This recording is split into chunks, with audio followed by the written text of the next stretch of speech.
안녕하세요. 다미안입니다. 여러분, 오늘은 방구하기 관련된 이야기를 한번 해볼까 해요. 독일에서 방구하는 걸 굉장히 어려워들 하십니다.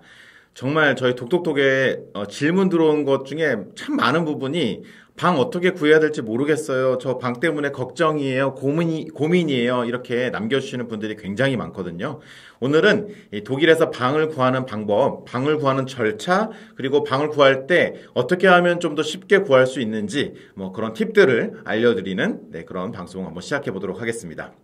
자, 먼저 우리가 독일에서 방을 구할 때 일단 각자가 다 조건이 다 다르죠. 유학생인 분들도 있고 뭐 가족 단위로 유학을 가기도 하고 혹은 이민을 가기도 합니다.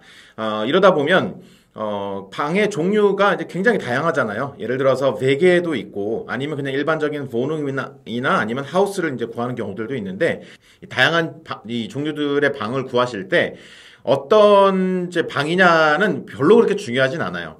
사실 가장 이제 조금 애매한 부분은 베개예요. 왜냐하면 베개 같은 경우는 집주인과 상관없이 그 집에 거주하는 그 학생들이 면접을 직접 보거든요. 그 면접관이죠. 일단 면접관들에게 이제 마음에 들어야 된다는 그런 조금 어려운 난관이 하나 더 있다 정도의 차이고 나머지는 대체적으로 좀 비슷한 편입니다. 그래서 일반적으로 우리가 베개를 제외하고 일반적인 보능들을 구할 때 일반적인 집들 여러분들이 뭐 그냥 방 하나짜리 원룸을 구할 때 투룸이나 쓰리룸 혹은 그 이상의 집들을 구할 때 뭐 다 똑같거든요. 어떻게 하면 쉽게 방을 구하는지 설명을 한번 드려보도록 할게요. 일단은 중요한 거는 여러분들이 방을 찾아야 되겠죠. 방을 찾아야 됩니다. 검색을 해야 되는데 여러 가지 사이트들이 있어요. 뭐 일단은 가장 쉬운 방법은 한국 사람이 살았던 집을 그대로 넘겨받는 겁니다. 한국 사람들이 살았던 집을 집주인의 허락하에 너가 다음 세입자 구해와 뭐 한국 사람도 상관없어. 그래서 그 집주인의 허락하에 이 집을 넘겨받는 방식으로 갔을 때 가장 쉽게 물 흐르듯이 집을 구할 수가 있죠. 그래서 이것과 관련된 좀 유명한 몇몇 사이트들이 있잖아요. 근데 그 중에서 이제 가장 큰 두 곳이 베를린 리포트랑 그다음에 독일에서 방구하기라는 페이스북 그룹이 있습니다. 이 페이스북 그룹은 독톡톡에서 직접 운영하고 있는 것이고 또 베를린 리포트도 워낙 오래됐기 때문에 여러 가지 정보들이 누적돼 있고 많은 사람들이 두 군데 다 한국 사람들이 다음 세입자를 구할 때 많이 올려놓는 그런 방이 되겠습니다. 자, 그러면 그렇게 구하면 되잖아요. 그런데 문제는 아무리 많이 내놨다고 하더라도 독일 사람들이 내놓는 집보다는 많지는 않아요. 그렇겠죠. 당연히 그렇지 않겠습니까? 독일 사람들이 내놓는 집은 훨씬 더 많아요. 그래서 또 한국 사람들이 올려놓은 집만 구하다 보면은 자기가 원하는 위치, 조건에 딱 부합하는 집을 정말 하늘의 별 따기예요. 찾기가 정말 어렵습니다. 만만치 않아요. 저 역시도 그렇게 해서 집을 구한 경우는 거의 없었습니다. 쉽지 않아요. 딱 들어맞아야 되는데 그게 없거든요. 그래서 그런 경우 그렇게 하는 것보다는 어렵지 않거든요. 저와 함께 이제 그 독일 사람들이 독일 그 집 구하기 사이트에다가 올려놓은 그 매물을 검토해서 여러분들이 찾는 것을 기본으로 조금 더 설명을 드려보도록 할게요. 뭐 한국 사람들이 내놓은 집이야 뭐 한국 사람들끼리 한국어로 소통하면 되니까 그렇게 어려운 게 아닌데 독일 사람들과 소통할 때 어떻게 해야 되는지 그런 절차들을 한번 살펴볼게요. 일단 독일에 관련된 그 사이트가 이제 여러 개가 있습니다. 여러 개가 있는데 뭐 가장 뭐 대표적인 사이트가 이제 인모스카우트 24라는 사이트거든요. 인모스카우트 24 외에도 또 더 있기는 한데 사실 인모스카우트 24만 알아보셔도 충분해요. 제가 봤을 때 인모스카우트 24 이 사이트에 들어가셔서 들어가시면 여러 가지 이제 연락을 해볼 수가 있습니다. 좀 이따가 제가 직접 시연을 해볼 텐데. 이 사람들에게 연락을 해볼 수가 있어요. 그러니까 집주인이라든지 아니면 그 집에 살고 있는 세입자가 그 독일의 방구하기 사이트에다가 올려놓거든요, 매물을. 그러면 여러분들이 이제 월세로 들어갈 집을 이제 찾게 되는데 그때 여러분들이 그 사람에게 이제 연락을 하게 됩니다. 그 연락하는 수단이 크게 두 가지예요. 하나는 이메일이고 하나는 전화입니다. 근데 많은 한국 분들이 이제 전화는 굉장히 부담스러워 하시잖아요. 그래서 그냥 간단하게 이메일을 보내면 되는데 뭐 전화하면 더 유리하냐? 유리한 경우가 없지 않을 수는 있지만 제가 생각했을 때 크게 유리하지 않습니다. 크게 유리하지 않고요. 차라리 이메일을 보내는 게 그냥 깔끔하고 그렇다고 해서 뭐 어려움이 따로 있지 않기 때문에 오히려 저희는 더 쉽죠. 그래서 이메일로 연락하시면 충분하다. 그러면 독일 사람들한테 이메일을 써요. 독일 사람들 이메일을 쓰는데 그럼 뭐라고 써야 되지? 이때 가장 한국 사람들이 많이 하는 실수가 있어요. 정말 많이 하는 실수가 있습니다. 물론 정답은 아니에요. 근데 제가 정말 많이 경험해 봤는데 제가 직접 구해보기도 하고 많은 분들을 구해줘 보기도 했는데 정말 거기서 가장 많이 하는 실수라기보다는 피해도 괜찮은 그런 실수라고 할게요. 그 실수가 있는데 뭐냐면 처음 그 집주인에게 보내는 이메일을 너무 길게 쓴다는 거예요. 구구절절 쓰는 거예요. 구구절절. 물론 정보를 주는 건 좋지만, 그 사람들이 원하는 건 구구절절한 정보가 아니에요. 근데, 뭐 예를 들어 볼게요. 저는 한국에서 왔는데, 제가 정말, 이 독일에서 너무나 살고 싶고, 저는 정말 열심히 살고 있고, 저는 정말 예쁜 아이들과 함께 살고 있고, 그리고 정말 나는 이런 삶을 살아왔고, 구구절절. 근데 나는 지금 이런 집을 정말 긴급히 구해야 되는 상황이고, 뒷부분은 더 가면 갈수록 더 안 좋아집니다. 내용들이. 왜냐하면 나 너무 집을 빨리 구해야 되는데 막 긴박성을 막 알려주는데 독일 사람들은 그런 긴박성을 별로 좋아하지 않아요. 긴박성이 있다는 것 자체가 굉장히 불안하게 만듭니다. 독일 사람을. 그래서 그런 말들 다 필요 없습니다. 아주 짧게 쓰는 게 좋아요. 어느 정도로 짧으면 좋냐? 제가 추천하는 건 딱 3줄입니다. 3줄이면 충분해. 3줄. 3줄도 많아. 3줄이면 충분합니다. 너무 많이 쓰실 필요가 없어요. 내 이름은 뭐고, 그리고 내 가족 구성원은 누구고, 그리고 뭐 개나 고양이가 있다면, 반려견이나 반려묘가 있다면 꼭 명시를 해두는 게 좋고요. 어쨌든 내가 가족 구성원이 몇 명이고, 나는 어느 나라 사람이고, 그리고 당신에게 당신 방을 구경하러 가고 싶다. 이게 끝입니다. 네, 정말 간단하지 않습니까? 더 많은 내용을 쓸 필요가 없어요. 왜? 어차피 안 줄 놈은 안 주고 줄 놈은 주거든요. 놈이라고 해서 너무했나? 어차피 정해져 있습니다. 그래서 여러분들이 길게 쓸 필요 없고 그냥 콜드메일 보내듯이 짧은 이 메일을 써가지고 쫙 여러분들이 원하는 집들을 쫙 탐색한 다음에 전부 다 이렇게 별표 표시해놓고 다 스크랩해놓고 쫙 보내는 거예요. 쫙 보내는 거. 네, 그러면 끝입니다. 끝이에요. 일단 1번 끝입니다. 일단 이렇게 메일을 보내는 거다. 두 번째 주의사항이 있습니다. 정말 놓쳐서는 안 되는 주의사항인데 절대로 영어로 이메일 보내지 마세요. 이것도 영어로 보내도 되는 경우도 있어요. 없지 않습니다. 그러나 그럼에도 불구하고 여러분들이 영어로 이메일을 보낸다면 많은 가능성을 버리는 겁니다.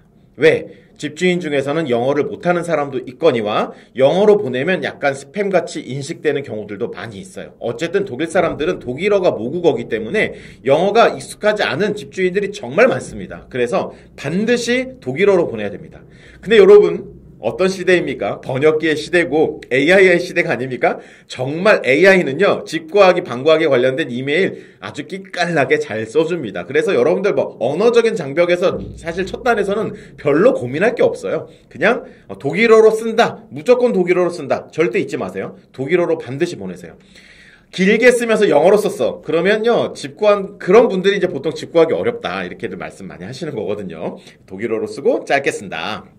그리고 이제 몇 가지 이제 중요한 서류들 준비해야 될 게 있습니다. 서류들을 준비해야 될 게 있거든요. 그 서류들을 미리 준비해 두시면 좋습니다. 미리라는 건 얼마나 미리냐? 이메일 쓰기 직전까지 준비하시면 되는데 서류를 준비하셔야 돼요. 그럼 서류에 대한 이야기를 간단하게 한번 해보도록 하겠습니다. 자, 방 구하기 관련돼서 중요한 서류들이 몇 가지가 있는데 그 서류가 반드시 필요하냐? 이렇게 질문하실 수 있거든요. 반드시 필요하냐? 반드시 필요한 것도 있고 아닌 것도 있어요. 예를 들어 볼게요. 이 슈퍼라는 게 있어요. 이 슈퍼라는 게 뭐냐면 일종의 이제 신용 정보를 조회하는 거거든요. 이 슈퍼라는 게 있는데 보통 지금 이 영상을 보시는 분들 거의 대부분은 이미 독일에 살고 계신 분이 아닐 거예요. 왜요? 독일에서 살다 보면 방 구하는 방법 다 알아요. 근데 한국에서 혹은 이제 막 독일에 갔어. 이제 방을 막 구하려고 하는데 지금 이 영상을 보실 거거든요. 그런 분들은 이 슈퍼를 거의 받을 수가 없습니다. 받을 수 있는 방법이 없는 건 아닌데 거의 없다고 봐야 돼요. 왜? 신용정보 조회라는 게 뭐가 있어요? 신용정보라는 거 있습니까? 독일에서 신용거래를 했어야지 신용정보가 사실 발생하는 거거든요. 그래서 없어요. 그럼 없으면 어떻게 하냐? 저는 이제 처음 독일에 막 나가서 집을 구하시는 분들은 슈퍼를 그냥 포기하라고 말씀드릴게요. 그냥 슈퍼를 버리세요. 네, 그냥 없다 치고 슈퍼를 반드시 요구한다. 그러면 그 집을 버리세요. 그냥 안 간다고 생각하세요. 슈퍼 없어도 구하실 수 있어요. 네, 충분히 구할 수 있습니다. 물론 소수의 많지는 않지만 슈퍼가 없으면 안 된다라는 집들을 포기하면 뭐 아쉽죠. 근데 그래도 그거 버려도 충분히 엄청 많거든요. 그래서 괜찮습니다. 괜찮아요. 제 경험상 슈퍼 없이 많이 구했습니다. 전혀 문제 없다고 생각하고요. 하지만 뭐 독일에서 뭐 신용거래가 있다, 뭐 이렇게 돈 거래가 있다, 그러면 슈퍼를 구하시면 좋고, 슈퍼를 대신해서 할 수 있는 것들이 있을 수는 있어요. 뭐 예를 들어서 비록 독일에서 신용거래가 없지만 나는 한국에서 이렇게 돈이 많다. 뭐 예를 들어서 나는 집주인이다. 강남에 아파트가 있다. 뭐 그런 것도 있을 수 있고, 아니면 내가 뭐 한국에서 일을 하고 있었던 사람이었다면 그것과 관련해서 난 근로계약서가 있었고, 아니면 월급을 이렇게 받아왔다라는, 월급을 받았다는 그 영수증을 첨부하면 됩니다. 그걸로도 어느 정도 얘가 한국에서 돈을 벌었던 사람이구나라는 걸 입증할 수가 있게 되는 거죠. 물론 유학생으로 가는 경우는 더더욱 이런 것들을 받을 수 없잖아요. 그냥 버리세요. 왜? 유학생은 보통 가족 단위가 아니고 혼자 가는 경우가 많기 때문에 사실 재정 입증 자체가 그렇게 중요하지 않아요. 그런 부분에서. 왜냐? 월세 자체도 또 싸잖아요. 그러다 보니까 집을 그냥 하우스를 구하는 것보다는 훨씬 더 저렴한 집들을 구하는 거기 때문에 사실 뭐 신용 정보를 막 이렇게까지 강하게 요구하지 않을 것이고, 그리고 이제 뭐 우리 학생분들은 이런 슈페어 콘토 같은 이런 계좌들을 가지고 이제 유학을 가는 경우가 많잖아요. 뭐 그런 걸 가지고 입증을 하셔도 좋습니다. 필요하다고 하면. 근데 이거 중요한 거는 미리 줄 필요 없어요. 요구하면 주세요. 네, 요 서류들은 요청하면 준다. 네, 요청하면 준다. 요청하지 않는데 굳이 내가 준비해야 돼요? 아니요, 그럴 필요 없어요. 물론 미리미리 꼼꼼하게 준비하신 분들은 방어를 위해서 이렇게 요청하면 바로 줘야지, 이런 마음으로 준비하시는 것도 방법이에요. 하지만 굳이 꼭 필요하냐? 꼭 필요하지 않을 수 있습니다. 거의 뭐 저는 무조건 필요하다고 생각하지는 않아요. 그거 말고 Mieter selbst Auskunft라는 게 있어요. 요거는 이제 중요합니다. 요거는 대부분 많은 그 집주인들이 요새는, 예전에는 그렇게 요구하지 않았거든요. 근데 요새는 많이 요구하는 편인데, 근데 그게 양식이 이미 무료로 있어요. 그래서 이런 사이트, 아까 전에 임모스카우트24 같은 사이트에 가시면은 다 있습니다. 네, 무료로 줘요. 그럼 거기다가 기입해가지고 제출하거나, 아니면 집주인이 이거 써와 하고 줄 때도 있습니다. 그러면 그거 써오면 됩니다. 써서 같이 이메일에 첨부하거나 그 사이트에다가 자기 계정에다가 올려두면 집주인이 그거를 다운받아가지고 볼 수가 있거든요. 그래서 그런 거를 여러분들이 준비를 하셔야 되는데, 그 평가서 별거 아닙니다. 별 내용 없어요. 번역기 두들기면 무슨 내용인지 다 알 수 있거든요. 그 내용에다가 난 누구고, 나는 뭐 여권 번호가 뭐고, 나는 뭐 수입이 어떻게 되고, 나는 학생이고 뭐 직장인이고, 난 왜 왔고, 뭐 이런 것들을 그냥 간단하게 쓰는 뭐 개인 정보를 기입하는, 얘가 어떤 사람이구나라고 물어보지 않아도 알 수 있는 아주 기본적인, 집주인으로서 궁금한 내용, 아주 기본적인 내용이라고 보시면 되겠습니다. 그래서 뭐 그거는 그냥 기본적으로 기입을 그냥 간단하게 하시면 될 것 같고, 기입하시다 보면은 내가 이런 말도 막 전하고 싶은데 이거 쓸 데가 없네. 그럼 여백에 쓰세요. 여백에 쓰셔도 됩니다. 괜찮아요. 여백에다가 나는 뭐 이렇게 이런 사정으로 이렇게 이곳에 독일에 왔다, 이런 내용들을 여기다가 기입하셔도 괜찮습니다. 뭐 이거는 뭐 이 양식이 무슨, 물론 이건 거짓말을 쓰면 안 되지만 그렇다고 해서 막 거기 옆에다가 막 낙서하듯이 쓴다고 해서 뭐 비자 받는 것도 아니고 전혀 뭐 걱정하지 않으셔도 된다. 그리고 한 장만 써놓으면 집주인에게 다 보낼 수 있는 거거든요. 네, 그렇게 간단하게 사용하실 수 있을 거니까 중요한 서류니까 이거는 한 번쯤은 기입을 하는 연습을 해보시는 것도 좋을 것 같아요.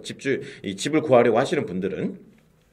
그 외에도 아까 전에 언급했던 것처럼 뭐 재직증명이라든지 뭐 근로계약서라든지 기타 등등이 필요하실 수 있어요. 이거는 뭐 예를 들어서 학생이 아닌 이민을 가려고 하시는데 뭐 취업이 돼서 가셨거나, 아니면 취업을 하려고 가셨거나, 뭐 아니면 뭐 사업을 하러 가셨거나, 여러 가지 형태에 따라서 여러분들이 뭐 준비하고 있는 이미 서류들이 있겠죠. 그리고 이미 발급받은 서류가 있을 수 있고요. 그렇게 해서 뭐 집주인의 관심은 딱 하나거든요. 여러분, 집주인 관심은 딱 하나입니다.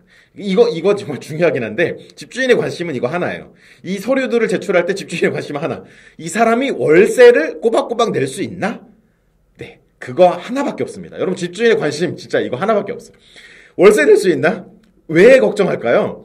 월세를 안 내도 못 내도 쫓아내기가 굉장히 어렵습니다, 독일은. 집주인이 쫓아내기가 굉장히 어려워요. 막 소송을 걸어야 되고, 막 거기서 질 수도 있어요, 집주인은. 세입자 중심이기 때문에, 일단 집에 들어가고 나면 세입자 중심으로 돌아가기 때문에 집주인이 굉장히 곤란해질 수가 있어서 이 사람의 재정 입증이 굉장히 중요한 관점입니다. 이 집주인 입장에서는.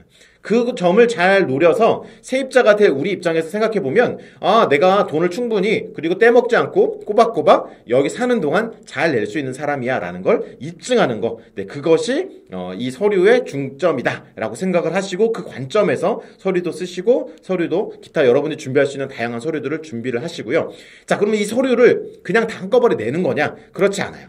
사이트를 보시면 집주인들마다 이런 서류를 원한다. 예를 들어서 슈파 꼭 내야 돼. 미터, 젤프스트, 아우스쿤프트를 꼭 내야 돼. 아니면 뭐 기타 뭐뭐 서류를 내야 돼. 이렇게 서류를 뭘 내야 된다고 써 있는 경우들이 있어요. 그러면 그런 서류들을 여러분들이 이메일을 보내고 나서 그 서류 줘. 그러면 그때 가서 보내도 돼요. 네, 미리 보낼 필요도 별로 없고요. 미리 올려둬도 물론 되긴 되지만 꼭 그럴 필요가 있는 건 아니다. 이렇게 생각을 하시면 됩니다.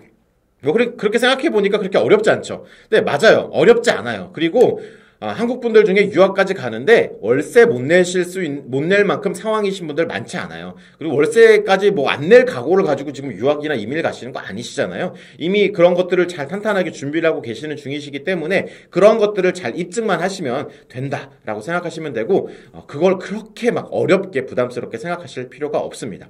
그리고 이게 정말 제 경험에서 나오는 건데 꼼꼼하게 보는 집주인이 있고 설렁설렁 보는 집주인이 있어요. 설렁설렁 본다는 게 뭐 대충 보고 그냥 모르고 넘어간다 이런 건 아닙니다. 하지만 막 정말 막 이것저것 꼼꼼하게 막 다 요구하는 없는 서류까지 뭐 요구하는 경우가 있어요. 자, 그럴 때 어떻게 한다? 그 집은 과감하게 포기한다. 네, 저런 전략을 가지고 마음을 좀 편하게 먹으셔야 돼요. 이 집이 아니면 안 돼 이런 마음으로 하시면 굉장히 힘들어질 수도 있고 결국 안 될 수 있거든요. 집주인이 집 계약서를 사인하기 전까지는 완전 슈퍼 갑이기 때문에 독일에서는 사인을 하기 전까지는 집주인이 얼마든지 노 할 수 있거든요. 나인 할 수 있거든요. 그러니까 그 전까지는 집주인한테 잘 맞춰줘야 된다 이렇게 생각하시면 될 것 같아요.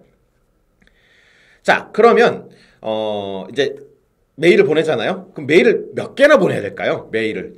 많은 분들이 연락이 없어요 막 그러시는데 제가 앞서 설명했던 내용들을 기억하시고 그대로 했다면 연락이 없을 리가 없습니다. 뭔가 문제가 있었던 거예요, 그거는. 네, 뭔가 문제가 있었던 거고요. 연락이 반드시 옵니다.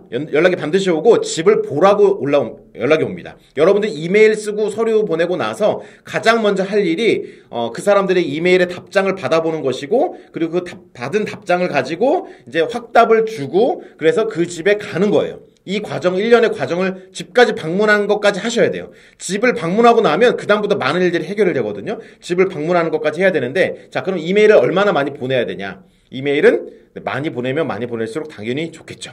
당연히 좋겠죠. 그럼 언제 보내야 되냐? 얼마나 보내야 되냐부터 얘기할게요. 얼마나 보내야 되냐? 아니 50통이고 100통이고 보내세요. 네, 한 100통 보낸다는 각오로 시작을 하세요. 시작할 때부터. 자, 그러면 얼마나 보내야 되냐? 근데 100통 보내는 거 어렵지 않지 않나요? 100통 그냥 복붙이잖아요. 하나도 어렵지 않아요. 그냥 보내시면 되고요. 그 다음에 이메일을 보내고 나서 그럼 이메일 언제 보내야 되냐? 이메일 언제 보내야 되죠? 이메일은 여러분들이 집을 보러 갈 수 있는 상황이어야 돼요. 마치 예를 들어 볼게요. 독일 내가 떠나기 한 달 전이야. 이메일 보내도 될까요? 안 될까요? 네, 안 됩니다. 한 달 전엔 안 돼요. 왜? 내가 갈 수가 없거든요. 친구 대신 보내면 되지 않나요? 네, 쉽지 않습니다. 예, 쉽지 않아요. 친구 대신 보내는 걸로 집주인들은 믿지 않아요, 잘. 이 사람을 직접 확인하는 걸 굉장히 중요하게 생각해요. 모든 집주인이 그러냐? 그렇지는 않아요. 집주인들 중에서는 뭐 그거 그렇게 중요하게 생각하지 않는 집주인도 있고요.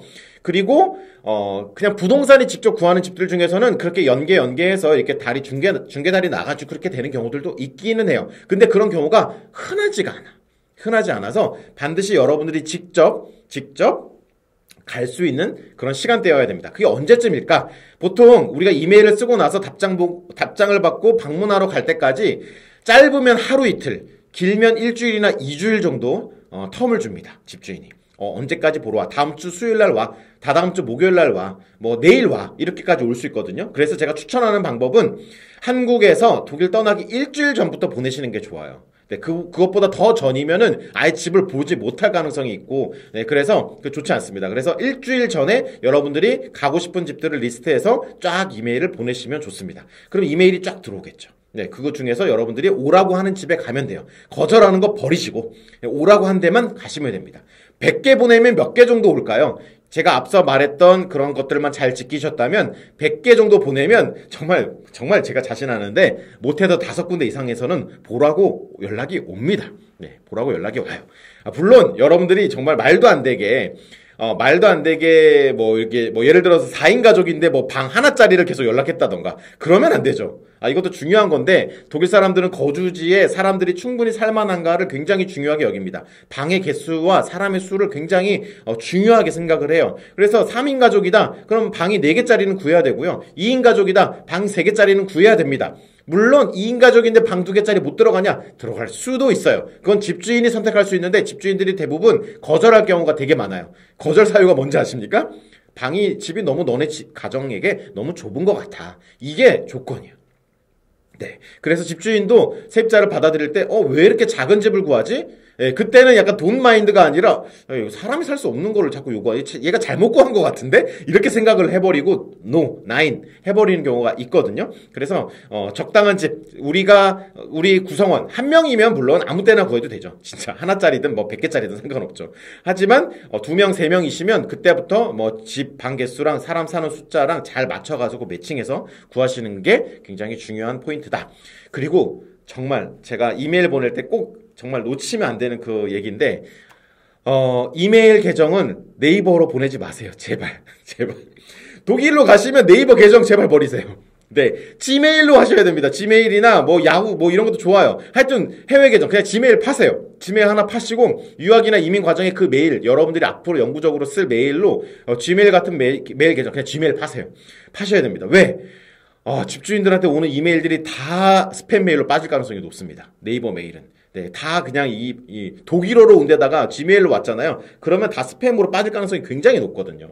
그래서 여러분들 절대 네, 네이버 메일로 보내지 마시고요. 네이버 메일은 친구라든지 교수님과 이메일할 때 쓰시고 지메일로 앞으로 독일에서의 삶은 다 결정한다 생각하고 지메일로 가입하고 지메일로 이 집주인들과 소통한다. 이렇게 생각하셔야 절대 이메일 놓치지 않을 수 있다는 거 기억해 주시면 좋을 것 같습니다. 자, 그러면 당일이 됐어요. 당일이라면 이제 뭐냐면 여러분들이 방문하는 당일이 됐어요. 그래서 집주인이 100군데 보냈더니 한 5군데에서 연락이 왔어. 5군데에서 연락이 와서 여러분들이 집을 방문하러 가잖아요. 자, 100군데 중에서 5군데 왔어. 제가 봤을 때 이게 적게 온 거라고 생각하거든요. 정상적으로 보냈다면 적게 온 거예요. 그러니까 적게 온 걸로 치자고요. 네, 조건이 좀 좋지 않아서 소리가 좀 미비해서 그래서 5군데밖에 연락이 안 왔다고 칩시다. 5군데 연락이 왔잖아요. 100개에서 5개는 사실 너무 과소평가한 건데, 아무튼 5개밖에 안 왔다고 칩시다. 5개밖에 안 왔잖아요. 근데 제 경험상 이 5군데 중에서 한 군데는 들어오라고 해요. 네, 확률적으로. 그러니까 여러분들이 방문하는 집 중에는 여러분이 들어갈 집이 있는 거예요. 그런 마음으로 일단 가셔야 돼요. 이 방문하러 가실 때. 옷 차림새는 어떻게 해야 될까요? 물론 상관없습니다. 상관없지만, 그래도 좋아 보이면 좋은 거라고, 네? 그냥 잘 차려 입으면 좋죠. 쓰레빠에 반바지에 이런 것보다는 이렇게 잘 그냥 어느 정도, 사람이네, 정도. 물론, 그게 또 힙한 모습이니까 또 힙하게 또 입고 가시는 것도 좋을 수도 있겠지만, 그래도 집주인이 봤을 때 뭔가 흠잡을 게 없는 게 좋아요. 근데 당연히 제가 말씀드렸잖아요. 집주인이 사인할 때까지는 우리가 슈퍼 을입니다. 네, 그때까지는 그 사람이 그냥 그럼 나가야 되는 거예요. 그래서 사인하기 전까지는 네, 그래도 최대한 그냥 어느 정도는 흠잡을 데 없이 준비하는 게 좋다. 방문하는 게 좋다. 그리고 여러분들이 만약에 가족 단위로 가시는 거다. 그러면 가족이 다 같이 가는 게 좋습니다. 네, 가족이 다 같이 가는 게 좋아요. 왜냐하면 집주인 입장에서 이게 그러니까 일종의 면접 같은 시간이거든요. 면접 같은 시간이에요. 그래서 물론 다시 한번 보자 이런 경우들도 없지는 않아요. 근데 그때 본 거랑 안 본 거랑 큰 차이가 있습니다. 그래서 그 집에 살 사람은 다 같이 가는 게 좋습니다. 다 같이 가는 게 좋아요. 유리해요. 근데 무조건 그래야 되냐? 꼭 그런 건 아니에요. 꼭 그런 건 아니지만 그래도 결국은 보러 가야 됩니다. 한번 봐야 돼요. 얼굴 다 봐야 돼요. 이 집에 살 사람이 누군데 하고 이제 얼굴 확인해야 됩니다. 독일이잖아요. 네, 독일은 온라인 잘 믿지 않아요. 네, 오프라인 굉장히 중요시 여기기 때문에 무조건 안 되는 건 아니지만 그래도 이왕이면 갈 수 있다면 다 같이 가라. 귀찮지만 다 같이 가는 게 좋다. 자, 혼자시면 그냥 혼자 가면 되는 거죠. 딴 사람 보내지 마시고. 자, 그 다음에 집 방문하러 가요. 근데 언어가 여러분이 준비가 됐다. 예를 들어서 베아인스 레벨 정도 됐다. 그럼 혼자 가세요. 혼자 가셔도 됩니다. 특별히 엄청 어려운 말 하는 거 아니거든요. 그러나, 언어적인 소통은 집주인한테 굉장히 중요한 수단입니다. 그래서 독일어를 그래도 할 줄 아는 사람과 같이 가는 게 좋아요. 지인이면 너무너무 좋고요. 그리고 뭐 아니면 통역사라도 네, 돈을 주고 데려오세요. 통역사비 뭐 그렇게 비싸지 않거든요. 그냥 유학생이라든지 그런 분들 페이 드리고 모셔오면 되죠. 그래서 한번 같이 갈 때 이렇게 통역사를 데려가는 게 좋습니다. 유리해요. 돈이 있으시다면 통역사를 데려가고 아니면 친구라도 데리고 가서 하세요. 왜냐하면 이건 이유가 있어요. 독일어로 소통할 일이 별로 없거든요. 집주인이랑. 사실 집 보러 가가지고. 근데 집주인이 안심을 해요. 예, 독일어 전혀 못해서 이 사람이랑 나랑 의사소통할 때 문제가 생기겠는데? 라는 두려움을 없애주는 역할이라고 생각하시면 될 것 같아요. 그래서 통역하는 사람 있으면 좋다. 독일어를 굉장히 잘할 필요는 없습니다. 가서 나 독일어 공부하고 있다. 이런 어필만으로도 충분하고 나중에 의사소통이 잘 되겠네. 이렇게 어필하면 충분히 되거든요. 하지만 그래도 의사소통할 수 있는 사람 데려오면 좋고요. 이 집을 방문하러 갈 때 당연하겠지만 지각하시면 안 돼요. 집주인은 지각해도 돼. 근데 우리는 지각하면 안 됩니다. 네, 절대 지각하시면 안 되고. 이건 집 구하기와 상관없어요. 독일에서는 지각하시면 안 됩니다. 1초도 늦으시면 안 된다. 미리 가시는 건 괜찮아도, 미리 가도 물론 기다렸다가 이제 정시에 딱 들어가면 너무 좋고요. 시간 잘 지키면 일단 플러스입니다. 예, 외국인인데 시간을 잘 지키네. 이런 거 좋고요. 그럼 가면은, 그럼 누가 나오냐? 첫 번째, 집주인이 나올 수도 있고, 아니면 이전 세입자가 있을 수도 있고, 아니면 부동산 업자가 있을 수도 있습니다. 이거 누군지 어떻게 알아보냐? 물어보면 아는데, 여러분이 독일어가 딸리면 물어볼 수가 없잖아요? 근데 얼추 그냥 대충 분위기 봐도 알 수 있습니다. 얘가 집주인인가 세입자인가 부동산 업자인가. 셋 중에 하나거든요, 보통. 보통은 집주인이죠. 보통 집주인인데, 집주인이 아닌 경우들도 있습니다. 있을 수 있어요. 그러면 누가 파워가 세겠어요? 절대적으로 집주인이 파워가 셉니다. 결국은 집주인이 결정하는 거거든요. 그러니까 집주인이 나왔으면 오히려 좋은 거예요. 다른 사람이 세입자나 아니면 부동산업자가 나왔다면, 사실 부동산업자가 나왔다면 그것도 마찬가지인데, 세입자가 이제 집주인을 못 만난 거기 때문에 집주인을 다시 한번 만나야 될 가능성도 없지는 않습니다. 물론 큰 단지를 빌려주는 그런 경우들은 이 뭐 부동산업자가 알아서 그냥 결제하고 처리해서 그냥 이렇게 세를 주는 경우들도 없지는 않거든요. 하지만 네, 집주인이 나오는 경우가 당연히 압도적으로 많습니다. 자, 그럼 뭘 해야 되냐? 뭘 해야 될까요? 집 가서. 네, 그냥 집 괜찮은지 둘러보는 겁니다. 집 괜찮은지 보는 거예요. 그런데 문제는 우리는 독일에서 살아본 적이 없는 상태에서 간 걸 가능성이 여러분들 중에 높을 거기 때문에 집 상태가 좋은 건지 안 좋은 건지 알 길이 없어요. 그렇지만 다행히도 어때요? 독일 집은 보통 깨끗합니다. 그냥 들어갔는데 그냥 휑하고 아무것도 없이 깨끗하게 페인트 잘 돼 있고 그냥 마루도 깨끗하고 그냥 깨끗합니다. 깨끗하면 오케이예요. 그럼 오케이야. 그럼 별로 볼 게 없어요. 그냥 구조만 보면 돼. 방이 이렇게 빠졌구나. 근데 그때 보지 않고 자세히 안 보고 나중에 떠올리려고 그러면 방 구조가 생각이 안 나요. 근데 물론 거기 가가지고 사이즈 재고 이러고 작시고 있으시면 안 되고요. 들어간다는 보장이 없기 때문에 그건 나중에 하시는 거고. 일단은 둘러보면서 방이 어디에 빠졌는지, 지도, 이게 이 맵이 주어져 있기는 해요. 이렇게.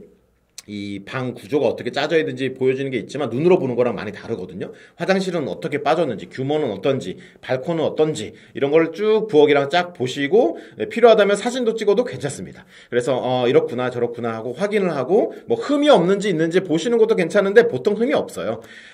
근데 이제 문제는 이미 거기에 지금 아직은 세입자가 살고 있는 경우들도 있습니다. 그런 경우에는 사실 자세히 보기가 좀 어려워요. 네, 그 세입자가 다 짐을 빼고 나서야 그 짐들, 그 벽들을 다 확인할 수 있거든요. 하지만 괜찮아요. 깨끗할 겁니다. 깨끗할 거예요. 사실 우리가 확인할 건 단 하나거든요. 세입자가 있든 없든 간에 사실 들어가서 저는 확인하는 건 단 하나입니다. 부엌이 달려있나 없나? 네, 그거 확인하는 거죠. 부엌이 달려있는 집이 있고 안 달려있는 집이 있습니다. 달려있으면 너무 좋고요. 달려있는데 돈을 주고 받아야 되는 경우도 있어요. 그걸 사야 되는 경우도 있고요. 아니면 아예 없는 경우도 있습니다. 한국 분들 중에는 이 부엌이 설비가 안 돼 있는 집을 굉장히 꺼려합니다. 왜냐하면 부엌을 자기가 직접 설치해야 되거든요. 부엌 설치하는데 돈 많이 들 것 같잖아요. 네, 돈 많이 들죠. 하지만 그것도 제 경험상 이케아 같은 데서 그냥 좀 싼 거 싱크대 사가지고 연결해서 쓰면 네, 그렇게 비싸지 않게 할 수 있어요. 네, 할 수 있습니다. 저도 집을 처음 구할 때 부엌이 없었거든요. 네, 직접 설치했습니다. 네, 할 수 있어요. 물론 힘들죠. 네, 그래서 이제 그런 집은 좀 피하려고 하시는데, 이 부엌이 없는 집을 피하잖아요? 그러면 집을 굉장히 많이 포기해야 돼요. 제 경험상 거의 한 30%는 포기해야 됩니다. 그래서 부엌이 없는 집도 그냥 일단 저는 끌어안았으면 좋겠어요. 네, 설치하면 돼요. 할 수 있어. 할 수 있어. 그리고 이케아 같은 데서 부엌 같은 거 이렇게 쫙 해가지고 사가지고 설치 기사까지 불러가지고 하면 좀 돈이 많이 들긴 하지만, 네, 한 1, 200 든다고 생각하고, 네, 그런 감안해서 구할 수는 있습니다. 네, 그렇게 설비할 수도 있고, 아니면 부엌에 설치되어 있는 데다 사야 돼. 네, 그런 집도 있어요. 저 그런 집도 그냥 받아들이라고 말씀드리고 싶어요. 처음 집을 구하는데 사실 그런 거를, 뭐랄까, 이걸 재고 선택을 하기에는 우리한테 옵션이 별로 없어요. 선택 가짓수가 별로 없습니다. 그래서 부엌에 있어서는 저는 집을 구하는데 지금 굉장히 힘들다. 그런 경우는 부엌이 있든 없든 그걸 돈을 주고 사야 되든 상관없이 그냥 빨리 집을 구하는데 목적을 두고 어떤 구조든 그냥 받아들이는 걸 저는 추천을 드립니다. 그런데 내가 좀 여유가 있고 선택할 수 있는 것도 있어. 그러면 당연히 조건 따져가면서 그 가구 얼마에 줄 건데 부엌 얼마에 줄 건데 부엌 설비돼 있네. 부엌 설비 뭐 안 돼 있어? 그럼 난 안 해. 이렇게 좀 할 수 있죠. 그건 여러분의 이제 상황에 따라서 맞춰서 하셔야 되는데 집 구하는데 지금도 굉장히 힘드시니까 이 영상을 보시는 거잖아요. 그렇다면 네, 부엌을 그냥 있든 없든 돈을 주고 사든 그냥 일단 다 오케이라는 마음으로 접근하시면 선택의 폭이 훨씬 넓어진다. 이렇게 생각하시면 될 것 같고 나머지는 사실 볼 거 없습니다. 들어갈 때, 실제 입주할 때 봐야 돼요. 자, 그 다음에 이제 집주인과 이제 티키타카가 있겠죠. 세입자와. 집주인과 티키타카는 되게 중요하고, 사실 세입자도 중요하고, 아니면은 그 부동산 업자도 중요하긴 합니다. 그러니까 독일 사람과 티키타카 하는 게 굉장히 중요하거든요. 대화하면서, 이 사람이 호감형이네? 이런 걸 보여주는 게 중요해요. 그러니까 인상 쓰지 마시고, 그냥 이렇게 자유롭게 편안하게 대화를 나누시면 되는데, 통역사를 데려갔을 땐 통역사를 통해서도 그냥 자유롭게 대화하시면 돼요. 무슨 대화를 해야 될지 모르겠다. 네, 무슨 대화를 할지 모르겠다뇨. 이 대화할 내용이 얼마나 많은데요. 네, 어떤 게 있을까요? 예를 들어서 집에 대한 대화를 하세요. 집에 대한 대화. 집 되게 예쁘네요. 집이 되게 좋네요. 집이 굉장히 밝네요. 와, 여기 화장실 되게 좋네요. 이 방도 너무 좋아요. 저 방도 너무 좋아요. 부엌도 너무 좋아요. 사이즈 좋아요. 여러분, 간단한 독일어로 충분히 구사할 수 있는 그런 말들이거든요. 그런 말들을 하면서 그냥 대화를 나누는 거예요. 간단하게. 그리고 집주인이나 세입자나 그 사람도 물어볼 겁니다. 너 어느 나라 사람이냐? 다시 물어볼 수도 있고요. 너 언제 입주할 수 있는 상태인 거냐? 또 물어볼 수도 있고요. 그런 거 이렇게 티키타카 하면서 같이 대화를 나누면서 좋은 인상과 분위기를 풍겨주는 게 좋습니다. 자, 아까 말씀드렸잖아요. 이거 면접이라고요. 면접이란 마인드로 여러분들이 접근해서 보셨으면 좋겠다. 그렇게 말씀드리고 싶고요. 그리고 이 서류를 사전에 이메일로 전달했을 수도 있는데, 제가 추천드리는 거는 이 집을 방문하러 갈 때 그때 그 서류들 있잖아요. 다 인쇄해서 가지고 가세요. 그리고 혹시나 보여줄 수 있을 것 같은 서류들도 함께 가져가세요. 그 집주인이 갑자기 나한테 물어볼 수도 있거든요. 그래서 너 재정 보증은 어떻게 되는 거야? 너는 유학생이야? 어디 학교 합격했어? 이런 거 저런 거 막 물어볼 수가 있어요. 그러면 그때 서류를 쫙 하고 꺼내주는 겁니다. 이때 여러분 서류를 딱딱 꺼내주잖아요. 그때 독일 사람들은 보통 감탄을 합니다. 얘가 깔끔하게 정리를 잘하네. 이 페이퍼워크가 독일 사람들한테 굉장히 좋은 인상을 줍니다. 이거는 집 구하기뿐만 아니라 딴 데도 마찬가지인데 딱 가지고 갔다가 딱 보여주면서 딱 주고, 네, 복사본이야? 너 가져도 돼. 이러면서 딱 주면 너무너무 좋죠. 네. 그렇게 여러분들이 만들어 가시면 좋겠다 생각을 하고요. 그렇게 이제 집 잘 보고 이제 나오시면 되는데 이때 이제 정말 좋은 팁. 집을 구할 때 여러분들이 좀 더 유리한 입지에 있고 싶잖아요. 그쵸? 경쟁자가 엄청나게 많거든요. 유리한 입지에 놓이는 방법에 대해서 설명을 좀 간단하게 드릴게요. 여러분들이 집주인에게 좀 더 유리하게 보이는 방법. 일단 집을 보러 갔을 때 집이 너무 좋다고 어필하세요. 안 좋아도 좋다고 어필하시고 흠이 보여도 그냥 눈으로만 확인하고 그냥 좋다고 어필하세요. 그냥 좋다고 어필하세요. 이유가 있어요.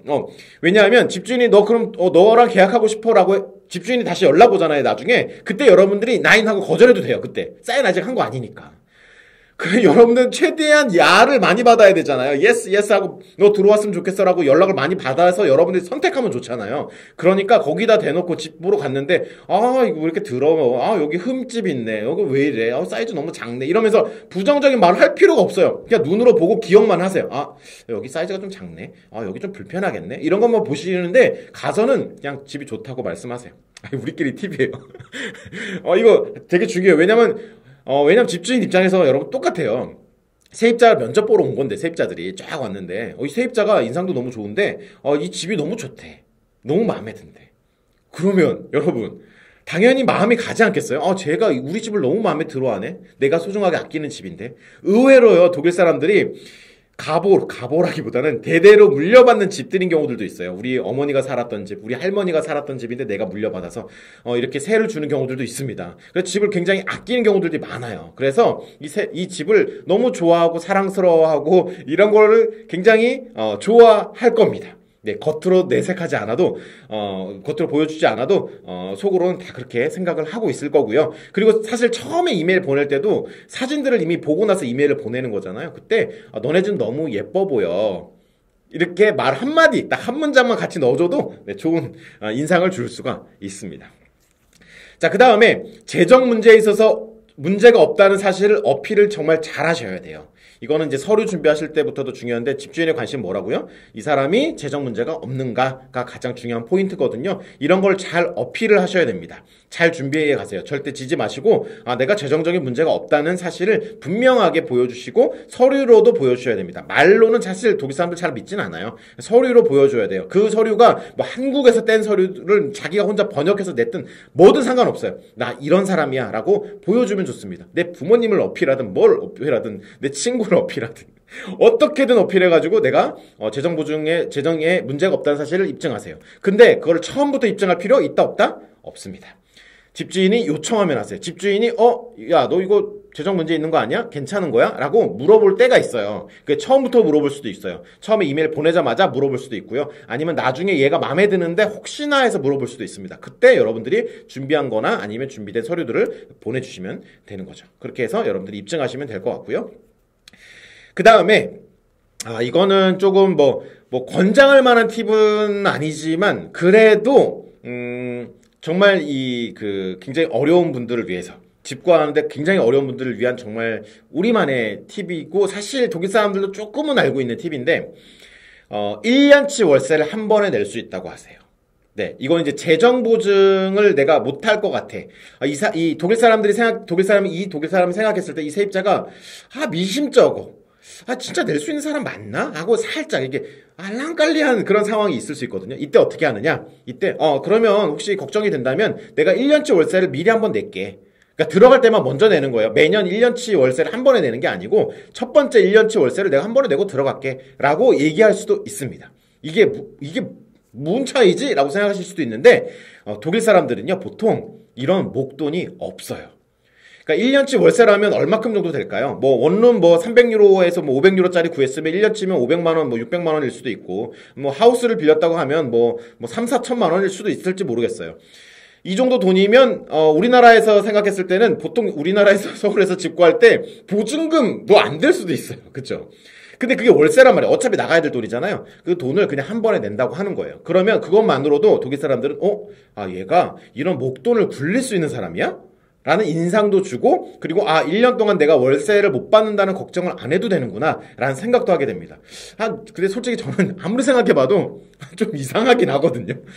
그게 그렇게까지 대단한 건가? 이렇게 생각할 수 있는데 우리나라처럼 이런 이 전세 보증금 제도가 없다 보니까 이 돈 자체를 굉장히 크게 생각할 수 있고 그들은 그거를 굉장히 신뢰의 수단으로 재정 입증의 수단으로 삼더라고요. 그래서 좀 잘 안 풀려. 재정 문제 때문에 끝까지 잘 안 풀린다면 그걸 제안해 보시고요. 되려 독일 사람들 중에 최근에는 1년치 너 월세 낼 수 있어? 라고 제안하는 독일 사람들도 있습니다. 근데 통상 1년치 정도만 요구하지 그 다음부터는 그냥 매달 내는 거예요. 보통은 그렇습니다. 그래서 그렇게 생각을 하시면 될 것 같고 그리고 이제 또 하나의 이제 중요한 팁인데 우리가 이제 인모스카우트 24 같은 이제 사이트에 들어가면 무료 회원, 보통 이제 회원 가입하면 무료 회원인데 유료 회원인 경우들도 있어요. 네, 돈을 내면 이제 유료 회원인데 유료 회원으로 가입하면 알 수 있는 숨겨진 정보들이 있습니다. 그거를 제가 여러분들께 한번 조금 보여드리도록 하겠습니다. 인모스카우트 24 홈페이지에 이제 들어가 보시면은 이렇게 생겼어요. 독일어로 다 써 있어가지고 어려움을 겪으실 수도 있겠지만, 그냥 몇 번 보다 보면은 그냥 대충 압니다. 네. 그래서 여러분들 이제 사이트를 보시면은 이렇게 이제 지역 같은 거 이제 입력해가지고 밑에는 할 건지 아니면 살 건지 집을 지을 건지 아니면은 집 본웅인지 집의 형태 이런 것들을 쭉 구할 수 있는데 처음 세팅 자체가 아마 미텐으로 돼 있고 본웅으로 돼 있을 거예요. 그럼 여러분들이 원하는 보통의 집들을 이제 구할 수가 있게 되는 거죠. 그래서 이제 여기다가 이제 쓰면 됩니다. 뭐 방의 개수 몇 개짜리 구할래? 뭐 한 개짜리부터 구할래? 뭐 크기 구할래? 이런 거 잔뜩 있는데 사실 뭐 거의 뭐 다 필요 없이 그냥 여기다가 지역을 쓰시면 돼요. 예를 들어서 어떤 지역을 한번 써볼까요? 제가 좋아하는 하이델베르크. 뭐 집이 이제 거의 없겠죠. 네, 집이 없겠죠. 500유로 금액은 좀 제거하고요. 자, 80개 정도 나온다고 되어 있네요. 자, 그러면 쭉 보면은 자, 이렇게 집들이 나와 있는데, 제가 이렇게 집을 볼 때, 이렇게 보면 이렇게 집들이 쭉 나와 있거든요. 이렇게. 그쵸? 안에 이제 가구까지 있는 모습을 이제 쭉 보여주는 집들을 보면, 아, 되게 좋은 집들이 많다. 이런 생각이 드는데, 카르테가 있습니다. 자, 이 카르테를 누르시면요. 아까 리스트를 눌렀을 때는 그냥 목록, 80개의 목록이 쭉 나오지만, 이걸 이제 하나씩 클릭해서 보셔도 돼요.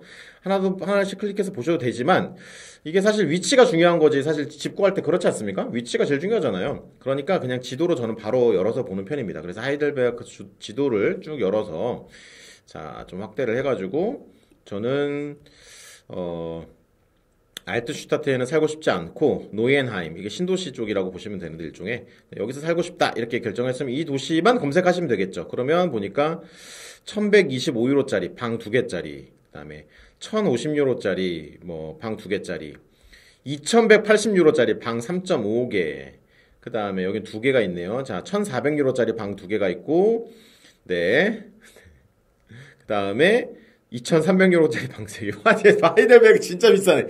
미쳤네, 얘네들. 아이고, 참. 네, 아무튼, 네, 이렇게 적절한 집을 이제 찾으시면 될 것 같고, 뭐 시세는 우리가 어쩔 수가 없잖아요. 집값이 비싼 거 뭐 어쩌겠어요. 그러면 이제 아무 방이나 이제 눌러가지고 클릭해서 들어가는 거죠. 클릭해서 들어가면은 이렇게 이제 집이 이제 쭉 나옵니다. 이렇게 쭉 나와요.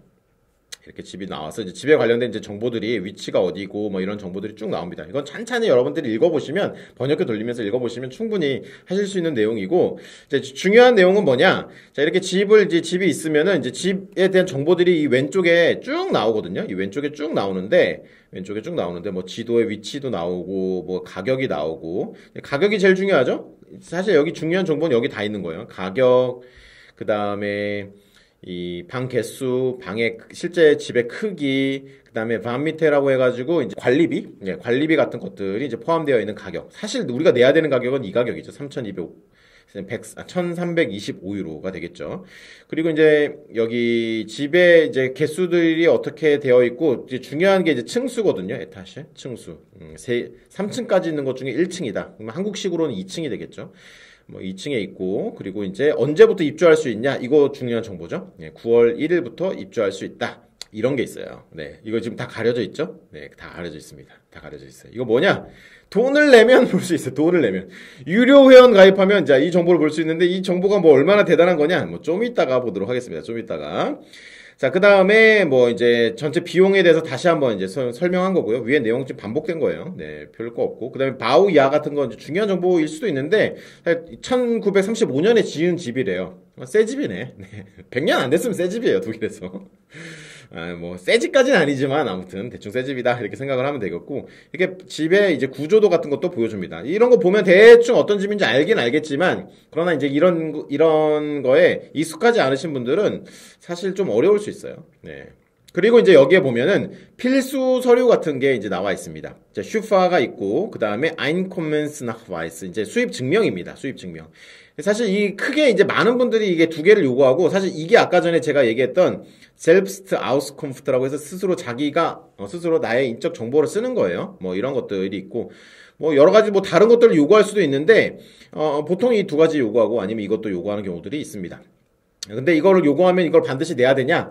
꼭 그렇지 않아요. 네, 슈파를 낼 수 없는 상황인 사람들 있잖아요. 그렇죠? 우리 같은 사람들 처음에 이제 독일에 막 간 사람은 슈파를 낼 수 없잖아요. 그럼 독일 사람들이 아는 사람도 있는데 모르는 사람도 있거든요. 뭐 어쩔 수 없어요. 근데 이게 써 있으면 내는 게 좋은 건데 뭐 내지 못하면 못 들어가는 거냐? 그렇지 않더라고요. 그래서 뭐 못 내는 상황이면 어쩔 수 없고 낼 수 있는 상황이시면 만들 수 있으면 만들어서 내시면 됩니다. 그다음에 이제 수입 증명인데 수입 증명은 여러 가지 서류가 있겠죠, 여러분들. 아까 제가 설명을 드렸던 그런 내용들을 보시면 될 것 같고. 그러면 이제 우리가 이제 보니까 마음에 들면은 여기 메아켄에서 이제 하트 표시해 주시면 되는데 이건 로그인을 해야 이제 하실 수 있어요. 쭉 해서 모아두시면 돼요. 모아두셨다가 이제 여기 Nachricht 메시지 보내는 겁니다. 이메일 보내는 거예요. 이거 이제 이메일 로그인 하시면 이메일을 보낼 수 있는데 이걸 클릭하신 다음에 아까 전에 썼던 내용 복사해서 복붙해서 붙이시면 되는데 자, 이메일을 보내는 나크리히트를 한번 보내보도록 하겠습니다. 자, 이렇게 해서 쭉 보내면, 자, 이렇게 하면 이제 여기다가 메시지 쓰는 거예요. 아까 전에 말씀드린 짧게 쓰는 메시지, 여기다가 이렇게 기입하시고, 그 다음에 뭐, 넌 누구냐, 헤어, 뭐, 쓰고, 슈트라세 쓰고, 슈트라세 눈머 쓰고, 포스트 라이트살 쓰고, 옷 쓰고, 이렇게 쭉쭉쭉 쓰면 됩니다. 이렇게 다 쓰고 나서, 메일 보내기 이제 누르시면 되는 거거든요. 예, 지금 빨라가지고 이제 지금 이거 스팸일 수도 있으니까 좀 기다리라고 이제 되어 있는 건데, 이렇게 정보를 쭉 써가지고 그냥 보내기 하면 끝입니다. 너무 간단하죠? 끝이에요. 이렇게 해서 100개 보내시면 됩니다. 100개. 네, 이렇게 해서 정보를 써서 보내시면 됩니다. 아까 이제 한 30초 정도 기다리라고, 하도 스팸 많이 보내니까 이렇게 되어 있는 것 같은데, 뭐 이렇게 해서 연락해서, 그러면 이메일로 이제 이메일로 가입을 한 거기 때문에 이메일로 답장이 와요. 그러니까 여기 사이트에 들어오지 않아도 이메일로 답장이 들어오면 이메일 보고 이 사이트에 접속해도 되거든요. 그러니까 이메일로 쭉 보내시고 답장 받아보시면서 여러분들이 연락을 하시면 된다. 자, 이거는 이제 이제 유료 회원 가입이라고 생각하시면 돼요. 미터. 이제 우리 세입자죠. 세입자의 플러스. 뭔가를 플러스 해주겠다. 그래서 12개월짜리 있고, 6개월짜리 있고, 3개월짜리 있습니다. 이게 한 달에 한 30유로 나가는 거고, 한 달에 20유로 나가는 거고, 한 달에 13유로 정도씩 나가는 계약이라고 보시면 될 것 같아요. 우리는 뭐 해야 될까요? 3개월이면 충분하죠. 30유로씩 3개월이면 90유로잖아요. 자, 90유로. 네, 지금 환율로 따지면 한 14만원 가까이 되는 것 같아요. 지금 환율도 올라가지고. 한 14만원 되는 것 같은데, 자, 이거 가입을 하는 게 유리할까요? 아닐까요? 자, 요거를 이제 여러분들이 제 이야기를 듣고 여러분들이 스스로 판단하시면 돼요. 꼭 유료 회원이어야 유리한 건 아닙니다. 근데 유리한 부분이 있기는 해요. 자, 그거를 제가 설명을 좀 간단하게 드리도록 하겠습니다. 자, 30유로씩 내서 3개월 해야 되는데, 잊지 마세요. 이거 자동 연장이기 때문에, 이거 가입해서 결제한 다음에 반드시, 네, 퀸디궁을 해놓으셔야 됩니다. 네, 자동 결제 해지해 놓으셔야 돼요. 굉장히 숨겨져 있기 때문에 열심히 찾아 들어가셔야 돼요. 네, 찾아 들어가셔야 되고요. 자, 그래서 이제 여러분들이 3개월에 이 가치가 있는지, 이 90유로의 가치가 있는지 한번 보도록 하겠습니다. 자, 제가 이제 유료 회원으로 로그인을 지금 했습니다. 유료 회원으로 제가 지금 잠깐 쓰고 있는 게 있어가지고, 로그인을 해서, 아까 똑같이 봤던 화면을 다시 살펴보시면, 자, 아까 전에 보이지 않던 게 보입니다. 아까 전에 보이지 않던 게 보여요. 플러스 회원한테만 보이는 건데, 자, 이게 온라인에 언제 등록이 됐고, 자, 이 게시물이 언제 등록됐는지 보여요. 중요할까요? 안 중요할까요? 은근히 중요할 수 있어요. 이게 오래된 게시물인지 최신인지 알 수가 있고요. 아웃프루프에 얼마큼 이걸 불러들였는지, 그리고 얼마큼 하트 표시를 했는지, 얼마큼 연락을 했는지, 이런 것들을 볼 수가 있습니다. 104명이나 연락을 했다고 나와 있습니다. 보시면 이제 플러스 회원 같은 경우 46%, 그냥 보통은 53%, 반반 정도가 이렇게 연락을 한 걸 볼 수가 있고, 집주인들은 다 압니다. 어떤 회원인지. 그리고 자, 이런 분석을 볼 수가 있어요. 이 집에 지원한 사람들이 가족 단위인지 한 명인지 두 명인지. 자, 우리 아까 몇 개짜리 방 보고 있었죠? 방 2개짜리 보고 있는데 가족 단위도 있고 한 명도 있고 두 명도 있다고 하네요. 그리고 지금 베셰프티궁스 아트. 자, 이 어떤 일들을 하고 있는지. 그런데 독터란트도 있고요. 박사과정생도 있고 베암테도 있고 그밖에 안더레 뭐 이렇게 다양하게 있습니다. 네, 이렇게 퍼센테이를 볼 수 있어요. 어떤 사람들이 지원하는지. 그리고 이 사람들의 수입을 볼 수가 있습니다. 수입. 야, 이게 기가 막힌 정보. 사실 이게 정말 중요한 정보인데, 이 집에 지원하는 사람들의 한 달 수입이 얼마지? 5,000유로다. 이런 사람들은 뭐 집주인이 좋아하겠죠? 네? 좋아할 가능성이 높죠? 네.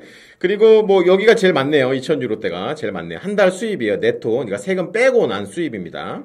이 정도 보는 거고, 그 다음에 그 밖에 이제 담배를 피는 사람인지, 동물이 있는지, 와, 동물이 있는 경우가 되게 많네요. 52%가 동물이 있다고 말했다고? 와, 뭐지? 슈파 얼마나 있냐? 자, 보세요. 아까 전에 이 슈파를 요구한 곳이었거든요. 근데 슈파를 가지고 있는 사람이 22%밖에 없습니다. 이거 유료 회원 아니면 모를 수가 없어. 그러니까 꼭 슈퍼가 유리하다고 볼 수 없겠죠? 네, 볼 수 없을 겁니다. 아무래도 여기가 이제 대학가이기 때문에 학생들이 많고 슈퍼를 낼 수 없는 경우가 뭐 낼 수는 있거든요. 근데 이제 무의미한 거죠, 그게. 뭐 돈을 버는 게 아닌데, 아직. 이 플러스 회원만의 그 혜택이, 이제 뭐냐면 독일 사람들한테 이제 이 연락을 해야 되는데, 빨리 연락하면 좋을까요? 안 좋을까요? 이게 게시물이 딱 떴어. 근데 바로 연락하면 좋을까요? 안 좋을까요? 당연히 빨리 연락할수록 유리할 수 있어요. 같은 조건이라면 1, 2주 후에 연락하는 사람보다 지금 연락하는 사람이 집을 보러 갈 수 있을 가능성이 더 높겠죠, 당연히. 그래서 빨리 연락하면 연락할수록 좋습니다. 그리고 집주인 입장에서도 빨리 처리하고 싶은데 사람은 어느 정도 수를 보겠다고 마음을 먹었을 거예요. 내가 한 20팀, 한 30팀 보러 오라고 해야지 뭐 자기만의 정해진 숫자가 있겠죠. 그럼 사람들이 100명, 200명이 연락했으면 그 중에서 20팀, 뭐 10팀 이렇게 정해가지고 날짜를 쫙 배정해서 연락을 하겠죠. 그럴 때 먼저 초반에 연락하는 게 중요할 수 있잖아요. 실제로 해보니까 약간 중요하더라고요. 나중에 연락을 하면은, 그러면 이제 1주, 2주, 3주 후에 막 연락을 주고 막 그런 경우들도 생겨요. 연락이 안 오는 경우들도 생깁니다. 왜냐면 연락 엄청 많이 올 거 아닙니까? 집에 올리면. 그래서 이 플러스 회원한테 약간 먼저 띄워줍니다. 게시물을. 네. 플러스 회원한테만 먼저 띄워주고 좀 이따가 띄워줘야 돼요. 돈 냈으니까. 네, 그게 이제 조금 장점이 있다. 네, 그런 장점이 있는 것 같더라고요. 네. 큰 장점인지는 모르겠어요. 하지만 약간의 장점이 있을 수 있고요. 자, 요걸로 이제 90유로. 90유로. 큰 돈이면 큰 돈인데, 작은 돈이면 굉장히 작은 돈이잖아요. 그 가치가 있냐라고 했을 때, 뭐, 그 밖에 이제 소소한 게 있기는 한데, 제가 생각했을 때 또 뭐 큰 가치가 있는 거는 잘 모르겠습니다. 네. 여러분이 이제 판단하시면 돼요. 네. 저는 집을 구한다면 무조건 유료 회원 3개월 끊고 집을 구합니다. 네, 무조건. 네. 이만큼도 저는 가치가 있다고 생각하기 때문에 집을 평가할 때 가치가 있다고 생각하기 때문에 저는 무조건 유료 회원을 가입해 놓고 시작을 한다 하는 입장이다. 이렇게 생각한다. 이렇게 말씀을 드리고 싶습니다. 자, 여러분 어떠셨나요? 집 구하기 뭐 어렵게 생각이 드셨나요? 네, 뭐 어렵습니다. 집 구하기 절대 쉽다고 저는 말씀드릴 수는 없을 것 같아요. 한국과 비교하면 상당히 어렵습니다. 하지만 독일 사람들 입장에서는 우리 세입자들을 정성스럽게 한 명을 잘 모시는 거예요. 왜냐하면 이 세입자는 죽을 때까지 이 집에 세입자로 살 수 있는 세입자를 받아들이는 거기 때문이에요. 한국은 2년 계약, 뭐 4년 계약 뭐 이렇게 해서 그냥 계약하고 그 다음에 쫓아낼 수 있잖아요, 집주인이. 독일에선 그럴 수가 거의 없어요. 뭐 여러 가지 경우의 수가 있기는 하지만 거의 통상 없습니다. 그냥 평생 죽을 때까지 쭉 삽니다. 월세도 잘 올리지도 않아요. 그래서 이 집주인이 한 명의 세입자를 받을 때 되게 신중하게 받는 거다라고 생각하면 집주인의 마음도 조금 이해가 되는 부분도 있거든요. 그래서 여러분들이 제가 말씀드린 대로만 따라하시면 너무 쉽게 구할 수 있지 않을까 생각합니다. 비법 같은 얘기들도 곳곳에 숨겨져 있었는데 여러분들께 도움이 되는지 모르겠습니다. 저는 더 나은 정보를 찾아서 돌아올게요. 추스!